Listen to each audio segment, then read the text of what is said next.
자, 이청준의 눈길 지난번에 설명 간단하게 했었잖아요. 그 내용을 바탕으로, 그러니까 이청준의 눈길을 설명한 게 아니라 소설 보는 법을 간단하게 이야기했었잖아. 눈길 볼게요. 이청준의 눈길 같은 경우에는 기본적인 갈등은 누구랑 누구예요? 나하고 어머니야. 왜 갈등이 있었느냐? 약간의 오해 같은 것도 있고, 이제 그걸 보자고. 봐봐요. 어디를 보느냐, 몇 개 중요한 건 봅시다. 두 번째 단락. 고등학교, 대학교와 군대 3년을 치러낸 동안 노인은 내게 아무것도 나아가기는 사람의 몫을 못했고 나는 또 나대로 자신놈의 도리를 엄두를 못 냈다. 노인은, 자, 어머니를 뭐라고 불러요? 노인이라고 합니다.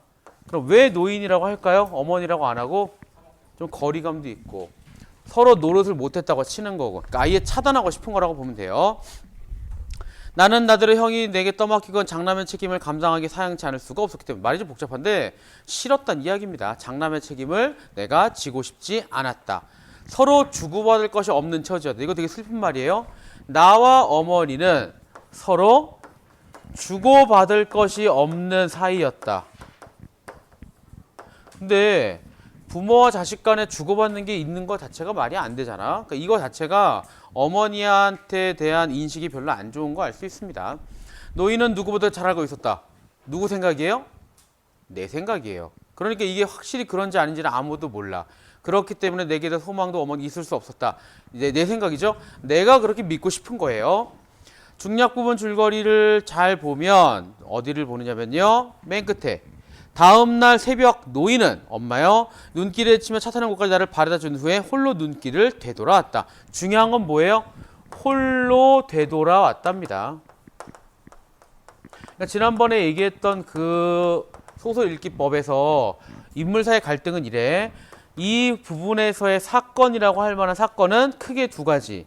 하나는 여기 있는 거, 엄마가 나를 바래다 주고 홀로 되돌아오신 거. 두 번째는 아내가 나의 어머니하고 대화를 하는 거. 그리고 그 옆에서 나는 자는 척하면서 엿듣고 있는 거. 이게 하나의 사건이에요. 그러니까 중략 부분에 잠깐 있는 어머니가 나를 바래다 주시고 혼자 되돌아온 것도 하나의 사건. 지금 아내가 어머니가 이야기하면서 내가 엿듣고 있는 거, 이것도 사건. 근데 둘이 연결이 되죠. 왜냐하면 첫 번째 어머니가 나를 바래다 주는 것까지는 나는 알았단 말이지. 근데 홀로 되돌아온 이후는 나는 몰라요. 그래서 요거에 관한 설명이 아내와 어머니의 대화를 통해서 우리가 알게 되는 거고요. 우리만 아는 게 아니라 나도 알게 되는 겁니다. 그러면서 오해가 풀리는 거야.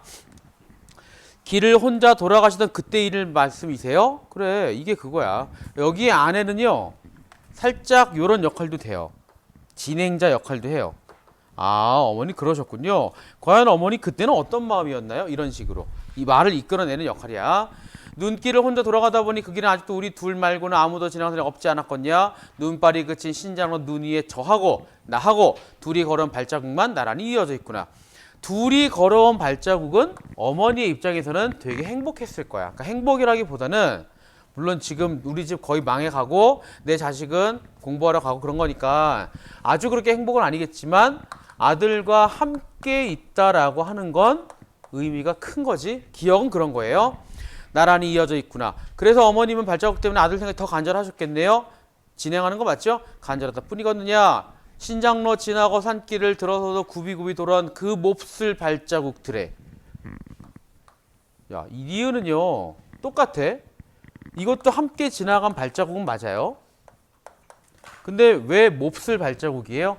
이때는 정말 함께 지나간 거니까 굉장히 나한테 좋은 거고, 함께 지나갔지만 지금은 나 혼자 있으니까 오히려 답답한 거고. 왜? 아들이 자꾸 생각나니까. 아들과 진짜 함께 있으니까 좋은 거고요. 아들을 생각나게 하니까 몹쓸 발자국이에요. 차라리 지워지면 모르겠는데 남아있으니까 아들이 더 보고 싶은 거지. 기억과 니은 차이는 그래요.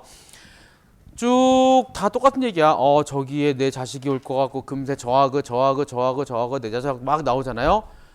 이 몹쓸 늙은 거 혼자 너를 보내고 돌아가고 있구나. 어머님 그때 우시지 않았어요? 울기만 했겠냐? 오목오목 디디언 돈 그하고 발자국도 그하고 내 자식 막 이야기하죠. 맨 밑에 그런데 그 서두를 것도 없는 길이라 그런저런 시름 없이 걸은 발걸음이 어느 참에 동네 뒷산을 당도했다. 하지만 나는 바로 동네를 들어갈 수가 없어. 이유는 아직은 몰라요. 넘어가 볼게요. 어머님도 이젠 돌아가실 거처가 없으셨던 거지요 라고 아내가 추정을 한단 말이야. 근데 뒤에를 보면 사실은 어머니가 돌아가실 거처가 없어서 가만히 앉아있던 건 아니에요. 이유는 이따 나와. 아내도 일반적인 사람에게 이게 추정하는 것 뿐이야. 쭉 내려가.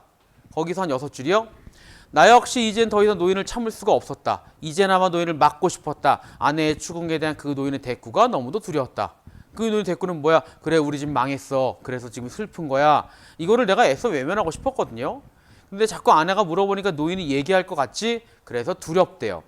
아직도 눈을 뜰 수가 없었다. 민망하고 부끄러워서. 밑에요. 눈꺼풀 밑으로 뜨겁게 차오르는 것은 나의 눈물일 겁니다.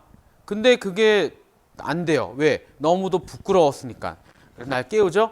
여보 이제 일어나 봐요. 일어나서 당신도 말을 좀 해보세요. 느닷없이 나를 세차게 흔들어 깨웠다. 그녀의 음성은 이제 거의 울부짖음에 가까웠다. 그러니까 아내는 어머니하고 나를 중간에 중재하고 있는 역할도 되긴 되는 거예요. 쭉 내려갈게요. 자, 마지막 단락. 엄마의 마지막 대사. 그런디 이것만은 네가 잘못한 것 같구나. 그때 내가 뒷산 제등에 바로 들어가지 않은 건 내가 갈 데가 없어 그랬던 게 아니야. 그래 어디 뭐 들어가면 되겠지. 뭐 새 들어 살거나 거기 집안일 다 해주고 살면 되겠지. 문간방 한 칸이라도 산 몸뚱이 깃들일 때 마련 안 됐겠냐. 갈 데가 없어서가 아니라 아침 햇살이 눈에 띄었기 때문이에요. 그러면 이 아침 햇살이 어떤 역할을 하는 것이냐. 자, 이게 중요한 거고요. 이청준의 눈길 나중에 일의 원문을 읽어보면 좋겠지만 가장 중요한 게 이 아침 햇살이에요. 봐봐요. 눈에 덮인 그 우리 집 지붕까지도 햇살 때문에 볼 수가 없더구나. 더구나 동네에서는 아침 짓는 연기가 한참인데 그렇게 시린 눈을 해갖고는 햇살이 부끄러워 차마 어떻게 동네 골목을 들어설 수가 있더냐. 그놈의 맑은 햇살이 부끄러워서 그럴 엄두가 안 나더구나. 시린 눈이라도 좀 가라앉히고자 그래 그러고 앉아 있었더니라. 그러면 이게 뭐냐? 왜 이걸 보고 가만히 앉아 있었느냐? 이걸 보고 부끄러움을 느꼈기 때문이에요. 그럼 어떤 부끄러움이냐? 뭘까요? 이게 핵심이에요. 이걸 보고 내가 부끄러움 느껴. 그래서 눈도 막 펑펑 울기 직전까지 가는 거고, 얘를 보니까 다른 사람들은 열심히 살고 있다 이런 것도 느껴지는 거고, 이걸 보고 내가 부끄러움을 느낀단 말이에요. 뭐예요? 희망이죠. 희망찬 아침을 보니까 나는 그렇게 하지 않은 거에 대해서 좀 슬픈 마음이 생겼겠지. 그래 아침 햇살 그래 저렇게 살아야지. 왜 난 지금까지 저렇게 못했지? 그래서 그전에는 뭐였어?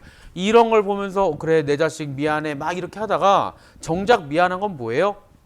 얘한테 부끄러운 거야. 왜? 열심히 살겠다는 생각은 그때 안 했었으니까. 이런 걸 보고서 나도 다시 반성을 하겠지? 자 그런 거. 36번은 2번 골라줍시다. 설명 안 할게요. 37번이요. 아까 얘기했던 거지. 기억, 니은은 동일한 공간. 그래 같은 곳이에요.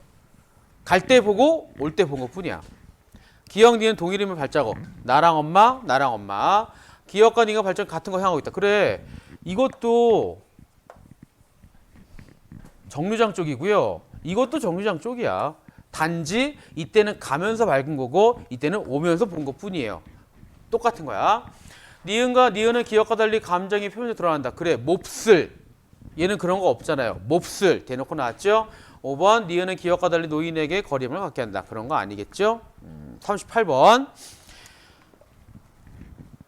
노인으로 표현되는 어머니는 햇살이 비친 아침에 다른 사람 집을 바라봅니다. 아들을 하룻밤 재웠죠. 햇살은 자연적인 근원적인 빛으로서 속속이 비추는 기능을 합니다. 그래서 자기의 모습을 비춰보고요. 부끄럽다 라고 생각을 하는 거죠. 1번 아들을 떠나보내고 돌아갈 곳이 없어서 아니라 그랬지. 자식과 주고받을 없는 관계가 된 거는 내 생각이에요. 자신이 베푼 사람 알아주지 않는 아들 서운했다. 그런 게 어딨나. 아들이 가진 감당의 상황이 처하게 미안했다. 아마 니네 골랐다면 4번을 골랐겠지만 뭐가 틀렸을까요? 4번에 뭐가 틀렸을까요? 아들이 가장의 역할을 감당해야 하는 상황에 처하게 되긴 됐지. 미안한 거는 몰라요. 그거는 모릅니다. 그러니까 어머니가 우리가 찾으면 아들에 대해 미안한 감정 찾는 거는 찾긴 하는데 그 미안한 게 요것 때문에 미안한 건지는 우리는 알 방법이 없습니다. 5번이 좋죠?